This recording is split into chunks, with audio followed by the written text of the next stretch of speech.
Assalamualaikum dan salam sejahtera. Nama saya Muhammad Syahir bin Hasran bin Muhammad Syahir Firul, moderator anda pada hari ini. Kami akan membincangkan topik tentang cabaran kelestarian etika dan peradaban di Malaysia.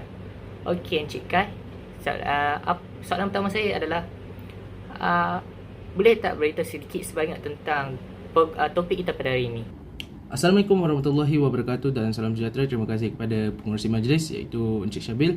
Baiklah, saya akan menjawab pertanyaan Encik Syabil iaitu apakah pengenalan untuk cabaran etika peradaban di Malaysia. Baiklah, saya akan ceritakan sedikit sebanyak tentangnya, iaitu etika dan peradaban ini merupakan sangat-sangat dinamik.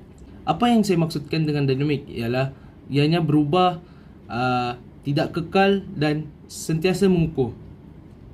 Etika peradaban ini telah mengambil tempat di tanah Melayu sejak Kesultanan Melayu Melaka lagi.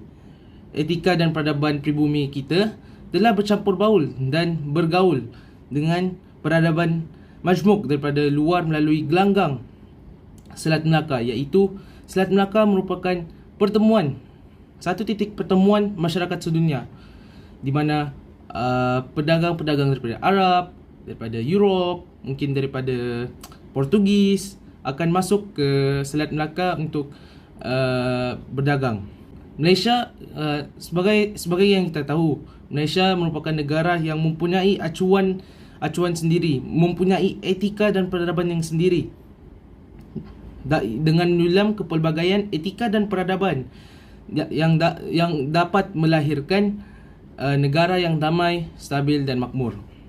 Barack Obama sendiri, yang seperti kita tahu, Barack Obama merupakan mantan Presiden Amerika Syarikat, telah mempotretkan Malaysia ini sebagai negara Islam yang amat-amat maju. Baiklah, saya akan teruskan kepada matlamat pembangunan lestari. Apa itu matlamat pembangunan lestari? Matlamat pembangunan lestari ialah Sustainable Development Goal, iaitu nama singkatan dia SDG. Baiklah, PBB telah mengemukakan 17 matlamat daripada September 2015 untuk dicapai sebelum tahun 2030.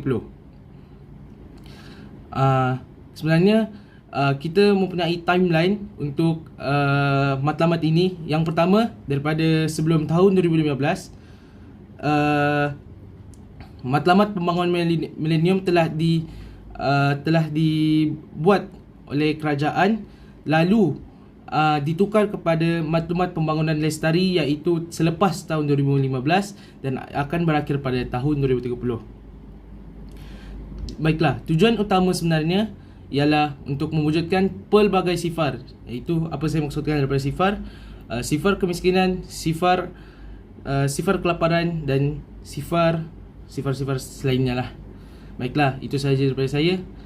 Saya akan bagi mic ini kepada pengerusi majlis iaitu Syabil. Terima kasih. Okey, soalan kedua saya bertuju pada Encik Nakyu. Apakah matlamat pembangunan lestari yang dibincangkan, yang diberitahu oleh Encik Kai tadi? Bismillahirrahmanirrahim. Assalamualaikum warahmatullahi wabarakatuh. Nama saya Muhammad Nakyu dan Muhammad Saili. Terima kasih kepada moderator kita tadi, Syabil. Untuk soalan tadi, 17 matlamat pembangunan lestari. Saya akan memberikan 12 matlamat. Yang pertama adalah tiada kemiskinan. Yang kedua, pendidikan berkualiti, iaitu memberikan pendidikan yang berkualiti kepada semua orang dan setiap lapisan masyarakat. Ketiga, kelaparan sifar. Yang keempat, kesesamaan gender. Yang kelima, kesihatan baik dan kesejahteraan, iaitu memastikan kesihatan setiap rakyat dalam keadaan yang baik. Dan keenam, air bersih dan sanitasi. Ketujuh, tenaga berpadu-paduan dan bersih. Kelapan, mengurangkan ketidaksamaan. Kesembilan, pekerjaan yang sesuai dan pembangunan ekonomi. Kesepuluh, bandar dan masyarakat mampan. Yang ke-11 adalah industri, inovasi dan infrastruktur. Yang ke-12 adalah penggunaan dan pengeluaran yang bertanggungjawab.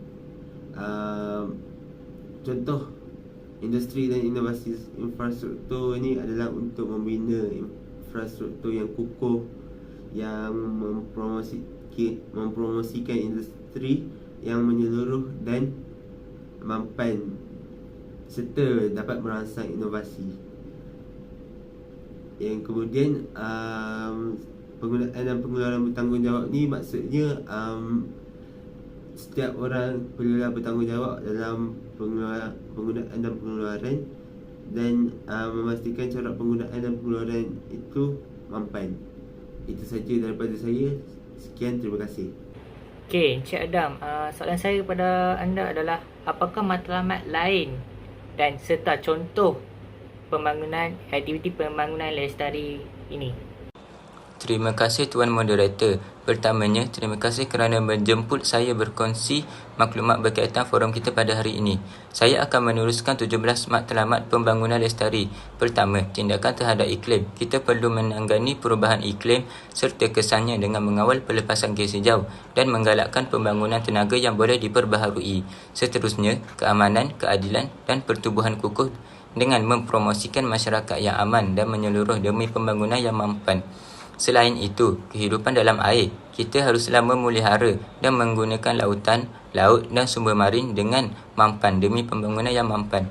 Tambahan pula, kehidupan di darat, kita perlulah memelihara dan menggalakkan penggunaan mampan ekosistem darat dan juga menguruskan hutan secara mampan. Yang terakhir, kerjasama dan matlamat dengan mengaitkan cara pengalaman dan mengaitkan kerjasama antarabangsa demi pembangunan yang mampan. Baiklah, saya akan meneruskan pula tentang contoh aktiviti pembangunan lestari. Yang pertama, usaha lestari. Usaha lestari sumber perikanan dapat memastikan ekosistem dan sumber perikanan sentiasa terjamin. Tambahan pula, mengadakan aktiviti program lestari kebun kejiran bandar dapat menjubur dan mengindahkan alam. Bagi meneruskan forum pada kali ini, saya akan serahkan kepada moderator kita. Itu sahaja, sekian, terima kasih. Okey, seperti yang kita tahu, Malaysia mempunyai kemakmuran wawasan bersama 2030. Okey, Encik Azhan, bolehkah beritahu sedikit sebanyak tentang wawasan kemakmuran bersama ini? Terima kasih yang dihormati Tuan Moderator kita. Bagi meneruskan forum kita pada kali ini, saya ingin menjawab soalan yang diajukan oleh Tuan Moderator kita tadi. Apa sebenarnya yang dimaksudkan oleh WKB 2030 ini?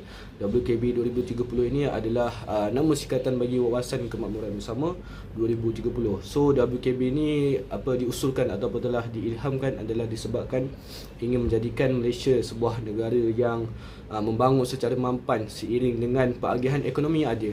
So antara matlamat utama adalah menyediakan taraf hidup yang wajar kepada semua rakyat menjelang tahun 2030. So ada beberapa objektif lah yang ingin dicapai adalah yang antaranya, yang pertama adalah pembangunan untuk semua, dan yang kedua menangani jurang perbezaan dan juga pendapatan, dan yang ketiga adalah membina dan juga mengutuhkan kedudukan negara.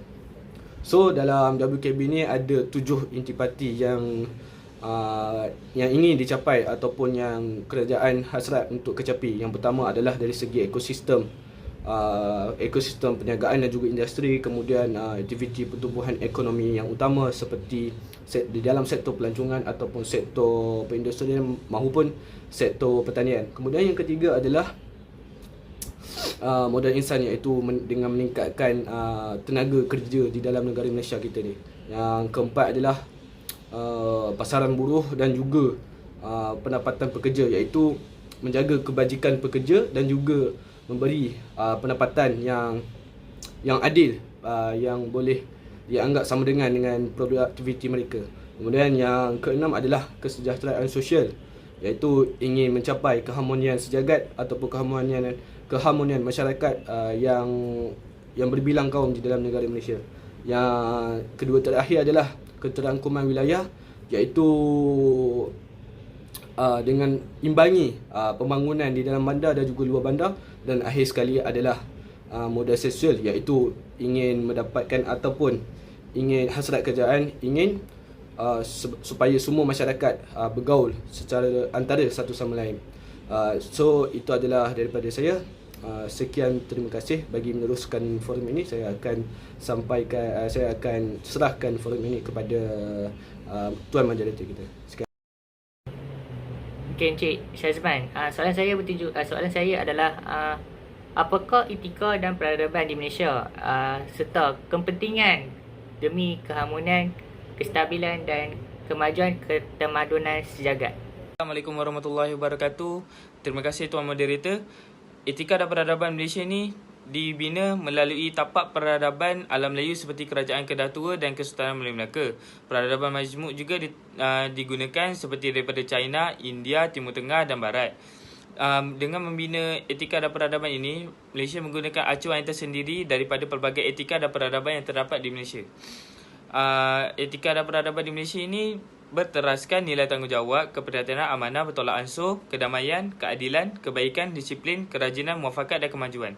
Pengaruh daripada penjajahan barat pun digunakan seperti agama dipisahkan daripada politik, berfikiran rasional menjadi matlamat setiap individu. Etika ini juga membina adat rasam dan adat istiadat berdasarkan nilai-nilai yang sesuai mengikut persekitaran geografi. Antara pengalaman etika dan peradaban di Malaysia ini adalah proses difusi dengan meminjam budaya, pemakanan, bahasa dan juga lain-lain di antara semua kaum yang terdapat di Malaysia. Hasil pembangunan juga diagihkan secara adil mengikut kaum. Lepas tu sentiasa berpegang bahawa tadbir urus dan pembangunan kemajuan adalah alat kepada pencapaian perpaduan, mentadbir urus dan membangunkan negara dengan baik, adil dan terangkum. Wabillahi taufiq wal hidayah. Assalamualaikum warahmatullahi wabarakatuh.